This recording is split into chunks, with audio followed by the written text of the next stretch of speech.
ഈ ഭരണസമിതി അധികാരത്തിൽ വന്നതിന് ശേഷം നിലവിലുള്ള സിസ്റ്റം അനുസരിച്ച് വളരെ ഭംഗിയായിട്ട് മാലിന്യ സംസ്കരണം നടത്തി വരികയായിരുന്നു. ഈ സിസ്റ്റത്തിൽ പോരായ്മയുണ്ടോ ഞങ്ങൾ തുടക്കത്തിൽ തന്നെ പറഞ്ഞു. അതിന് സെൻട്രലൈസ്ഡ് മാലിന്യ പ്ലാന്റ് കൊണ്ടുവരുന്നതിനുള്ള ചർച്ചകളും വളരെ ദ്രുതഗതിയിൽ പുരോഗമിക്കുകയാണ്. വളരെ നന്നായിട്ട് നിലവിലുള്ള സിസ്റ്റത്തിൽ ചെയ്യാൻ പറ്റുന്നത്രത്തോളം ആത്മാർത്ഥമായിട്ട് ജീവനക്കാരും ഹെൽത്ത് സ്റ്റാൻഡിംഗ് കമ്മിറ്റി ചെയർമാൻ ഉൾപ്പെടെയുള്ളവർ നേരിട്ട് തന്നെ നേതൃത്വം കൊടുത്ത് മാലിന്യ സംസ്കരണം നടത്തി വരികയായിരുന്നു.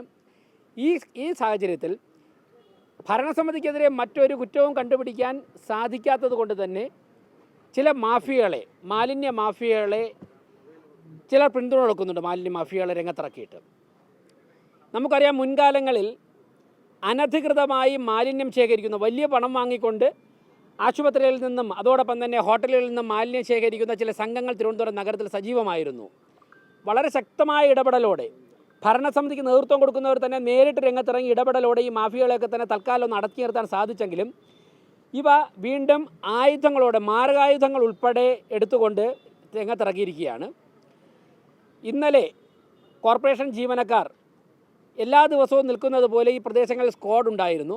ആ സ്ക്വാഡ് നമ്മുടെ ആമയിഴഞ്ഞാൻ തോട്ടിൽ ഒരിടത്ത് സെൻട്രൽ തിയേറ്ററിൻ്റെ മുൻപിൽ മാലിന്യം എറിഞ്ഞ നിലയിൽ കണ്ടെത്തിയതിനെ തുടർന്ന് സിറ്റിയിൽ പരിശോധന നടത്തിയപ്പോഴാണ് SP ഫോർട്ട് ആശുപത്രിക്ക് എതിർവശമുള്ള ഗണേഷ് ടീ സ്റ്റാൾ അവിടെ നിന്ന് അനധികൃത സംഘങ്ങൾക്ക് മാലിന്യം കൊടുക്കുന്നതായിട്ട് കണ്ടെത്തി. കോർപ്പറേഷൻ്റെ സമ്മതത്തോടെ, കോർപ്പറേഷൻ്റെ ലൈസൻസോടെ മാലിന്യം കൊണ്ടുപോയി ശാസ്ത്രീയമായി സംസ്കരിക്കുന്ന നിലവിലുള്ള ചില സംഘങ്ങളുണ്ട്, ചില സിസ്റ്റമുണ്ട്. അതിൽ പെടാത്ത അനധികൃത സംഘങ്ങൾക്ക് കൊടുക്കുന്നതായിട്ട് കണ്ടെത്തി.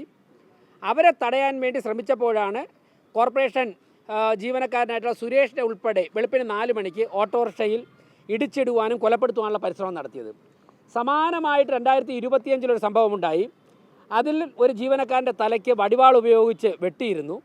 അദ്ദേഹത്തിന് അന്ന് പരിക്കേറ്റിരുന്നു.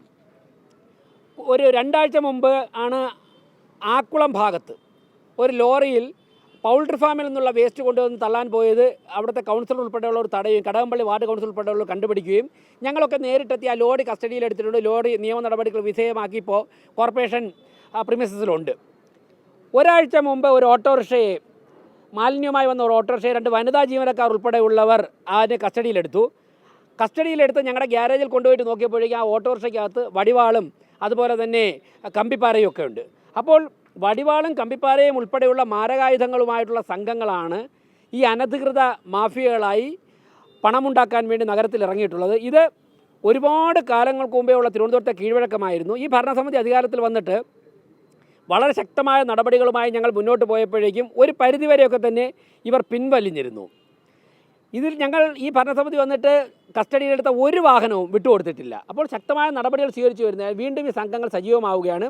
എന്തായാലും സിറ്റി പോലീസ് കമ്മീഷണറുമായിട്ട് സംസാരിച്ചിട്ടുണ്ട്. പോലീസ് ഇപ്പോൾ എത്തി മൊഴിയെടുത്തിട്ടുണ്ട്. ഇവർക്ക് സംശയമുള്ള ചില പ്രതികളെക്കുറിച്ച് പോലീസിനോട് പറഞ്ഞിട്ടുണ്ട്. ഞാൻ ഒരു കാര്യം മേയർ എന്നുള്ള നിലയ്ക്ക് പറയുന്നു, ഒരു പ്രതിയെയും വെറുതെ വിടാനോ നിയമത്തിൽ നിന്ന് രക്ഷപ്പെടാനോ അനുവദിക്കില്ല. അതോടൊപ്പം തന്നെ കോർപ്പറേഷൻ ഭരണസമിതിയുടെ തീരുമാനമനുസരിച്ച്, ജനങ്ങളുടെ ആഗ്രഹമനുസരിച്ച് മാലിന്യ നിർമ്മാർജ്ജനവുമായി ബന്ധപ്പെട്ട് പ്രവർത്തിക്കുന്ന ഡ്യൂട്ടിയുള്ള എല്ലാ ജീവനക്കാർക്കും കോർപ്പറേഷൻ ഭരണസമിതി പൂർണ്ണ സംരക്ഷണം നൽകും. ഇതിപ്പോൾ അക്രമത്തിൽ പരിക്കേറ്റ സുരേഷിന് ഏതൊക്കെ തരത്തിലാണോ നിയമപരമായി സാമ്പത്തിക സഹായം ഉൾപ്പെടെ, ധനസഹായം ഉൾപ്പെടെ കോർപ്പറേഷൻ ചെയ്യാൻ സാധിക്കുന്നത് എന്ന് പരിശോധിച്ചിട്ട് കൗൺസിലിൽ ആവശ്യമാണെങ്കിൽ ചർച്ച ചെയ്ത് കൗൺസിൽ പാസ്സാക്കി സംസ്ഥാന സർക്കാരിൻ്റെ പെർമിഷൻ വാങ്ങണമെങ്കിൽ അതും വാങ്ങി ഞങ്ങളത് ചെയ്യും. കോർപ്പറേഷൻ സെക്രട്ടറിയോട് അതിൻ്റെ നിയമ നടപടികൾ ഒരു ഭാഗത്ത് മുന്നോട്ട് പോകുമ്പോൾ തന്നെ ജീവനക്കാരെ 100% സംരക്ഷിക്കുവാനുള്ള, എത്ര പണം ചിലവാക്കിയാലും സംരക്ഷിക്കുവാനുള്ള തീരുമാനവും കോർപ്പറേഷൻ കൗൺസിൽ എടുക്കുന്നുണ്ട്. അത് സെക്രട്ടറിയോട് അക്കാര്യങ്ങൾ അന്വേഷിക്കാൻ പറഞ്ഞിട്ടുണ്ട്.